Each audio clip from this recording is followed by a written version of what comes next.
We lived in segregated camps. We lived in Japanese camp, and there was an Okinawan camp near the church area, and there was a small area especially for Korean. They call it Korean camp up on the hill. There were only about 7 families.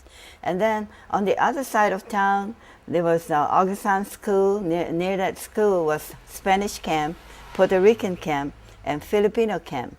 And every morning on the way to school, we could see, the Filipino people love to, participate in fighting chickens on weekends. It was a big gathering.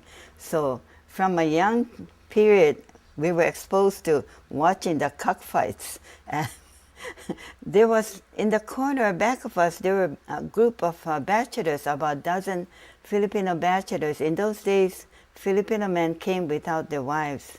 They weren't allowed to bring a woman in, so only bachelors. And I found out later that because they worked for the railroad gang, they were put specifically in the Japanese camp. They were the only ones living in the Japanese camp. And so that was really unusual. So every time there was something wrong with the railroad tracks, they could immediately report to work.